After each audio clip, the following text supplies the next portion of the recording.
Bonjour petits et grands lecteurs, j'espère que vous allez bien, on se retrouve pour un update lecture. Petit point juste avant, Noël approche, on est début novembre. Il faut savoir que si vous êtes intéressé par La Gardienne du Chardon comme cadeau de Noël ou que vos proches sont intéressés pour vous l'offrir ou l'offrir à d'autres personnes, si vous habitez à l'étranger, donc de la Belgique au Canada, voilà, ça peut être long. Donc je vous conseille, si vous le voulez, de le commander dès à présent. Je vous force pas, hein. Mais c'est juste une indication parce que j'ai très peur que si vous le commandez un peu tard, qu'il n'arrive pas à temps pour Noël et ce serait très dommageable et moi ça me ferait un peu de mal que vous le receviez pas en temps et en heure. Donc voilà, je préviens juste par cette vidéo. Aujourd'hui on se retrouve pour un update lecture. Cette update lecture débute en fait toutes les lectures que j'ai commencé à effectuer pour le mois de l'imaginaire.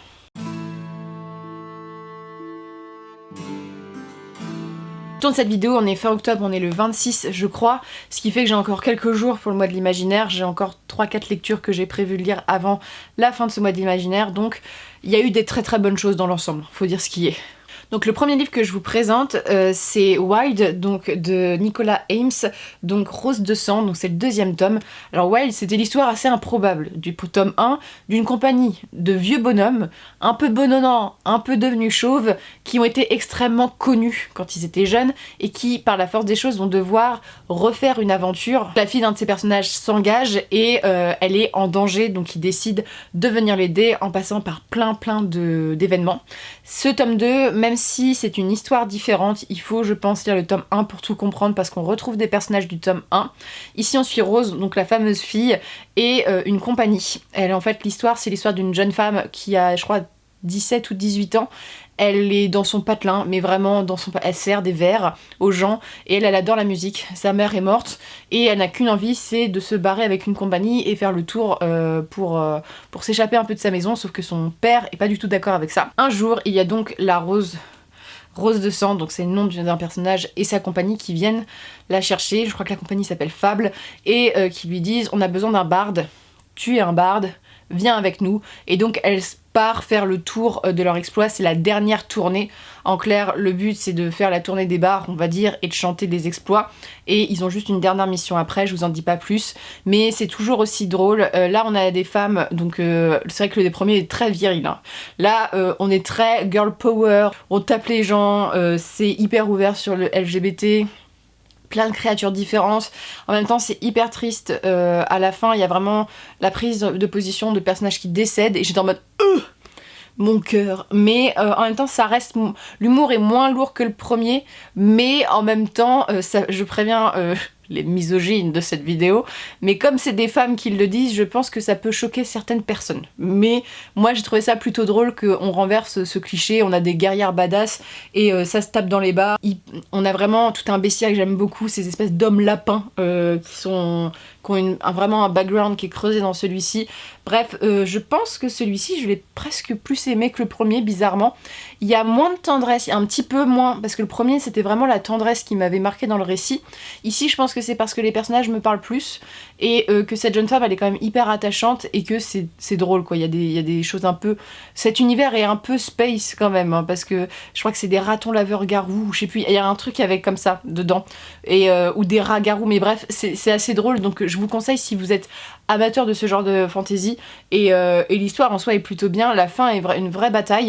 Après ça reste très épique en soi, hein. C'est vraiment ça emprunte vraiment une fantasy qui date un peu, mais ça renverse les clichés aussi, donc c'est vraiment une bonne découverte. Ensuite, deuxième tome encore, c'est le livre des anciens, Mark Lawrence, Sœur Grise.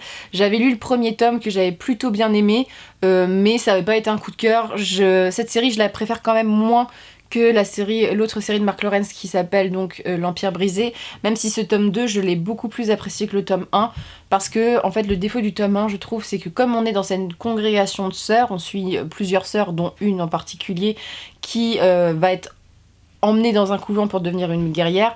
Il y a énormément de personnages qui s'appellent Sœur Grise, Sœur Grise c'est le statut, mais Sœur Bouilloire, Sœur machin, ce qui fait que tu sais même plus qui sont les novices des pas novices et t'es un peu perdu. Là c'est beaucoup plus simple, on creuse vraiment le personnage donc de Nuna dans le récit et c'est assez triste là où elle en est, parce que je peux pas vous spoiler, mais le tome 1 a une fin quand même assez horrible, et donc on rebondit là-dessus, on en sait plus, et ça promet un tome 3 qui a l'air d'être grandiloquent. C'est vraiment un tome de transition mais que j'ai préféré, l'intrigue est sympa, et en même temps on a tout ce pouvoir religieux qui est représenté par les hommes dans le récit, hein, c'est assez féministe hein, sur le point, qui essaye de contrecarrer ses sœurs par plein de moyens, et ça se bastonne, il y a des personnages détestables mais qu'on aime quand même, mais détestables, et c'est des coups fourrés, et moi personnellement j'aime bien. Il y a certains points qui sont posés pour le tome 3, j'attends vraiment avoir le tome 3 pour avoir un avis global sur la série, parce qu'il y a certaines choses, je veux voir si ça va être développé avant de vous en parler, parce que ça c'est que des suppositions. C'est un personnage qui est assez animal, dans le sens que elle a des réactions vraiment animales, et c'est vrai que moi je m'attache beaucoup à ce personnage parce qu'elle est hyper brisée d'une certaine manière et touchante en même temps d'être agressive, et dans toutes ces sœurs, voilà, le milieu des sœurs m'intéresse beaucoup. Il est quand même moins épais que le premier, mais cette série je vous la conseille. Voilà, si vous aimez un peu ce côté couvent sœurs qui se battent, je pense que ça peut vous plaire, mais il faut savoir que c'est assez violent et sanglant, il y a des choses quand même, on parle du meurtre d'enfants ou ce genre de choses, hein, donc il y a quand même des choses assez horribles, mais pour ma part j'ai bien aimé ma lecture. Ensuite j'ai lu donc ce livre qui est l'affaire Charles Dexter Yard, donc qui est vraiment très gros pour un Lovecraft, hein, c'est des nouvelles, elle fait un peu plus de 200 pages, elle fait 227, 228 pages, donc j'adore toujours ces éditions chez Bragelonne, j'aime beaucoup. J'ai vu que c'est Point, je crois, qui fait des nouvelles éditions aussi, en poche, et assez différentes, qui sont très jolies aussi. Et donc l'affaire Charles Dexter Yard, c'est une affaire un peu compliquée. Ça reprend toujours les mêmes thématiques de Lovecraft, c'est-à-dire la folie, la décadence d'un homme. On part d'un peu celui-là où il y a des choses bizarres, et plus on avance, plus c'est horrible. En fait, on suit l'histoire de Joseph au début, qui est un homme qui a fui les chasses aux sorcières de Salem et qui s'est installé, je crois, à Providence, la ville, et il meurt là-bas. Et en fait, il y a son descendant qui décide de faire des recherches sur ce mec parce qu'il a un passé quand même assez trouble, notamment la façon dont il est mort, il retrouve des journaux. C'est vraiment un schéma typique de Lovecraft.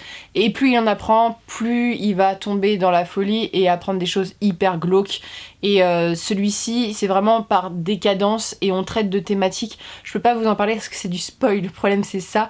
Mais j'ai bien aimé, franchement. C'est pas celui que j'ai préféré, mais j'ai bien aimé suivre un peu un récit plus long, voir un peu si Lovecraft est capable de tenir sur la longueur aussi. Est-ce que les nouvelles, c'est que ça fasse 15 pages ou 200 pages, c'est pas du tout la même chose.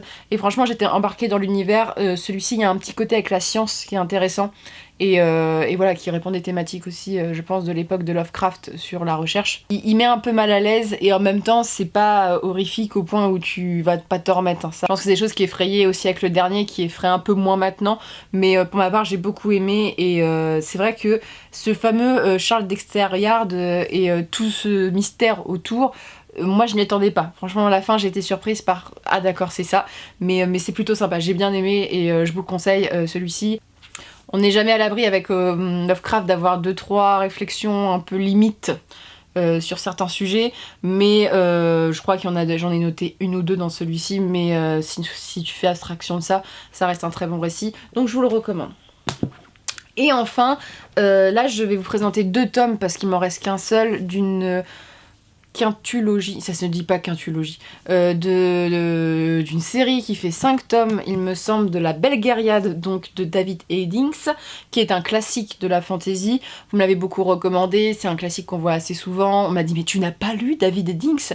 Non, parce que ça me tentait pas plus. Rocket a fait un intégral donc à 15,90 €, qui est moi je trouve que c'est très abordable. Après je suis jamais très fan du rendu visuel, mais pour les intégrales comme ça, c'est pas forcément ce que je recherche moi, c'est le prix, tu vois. Donc le prix est intéressant, la mise en page est bien, ça se lit, c'est agréable à la lecture, et le livre est plutôt bien pris en main pour un gros intégral, je galère pas trop, il est pas trop lourd, donc ça c'est important, je préfère le signaler.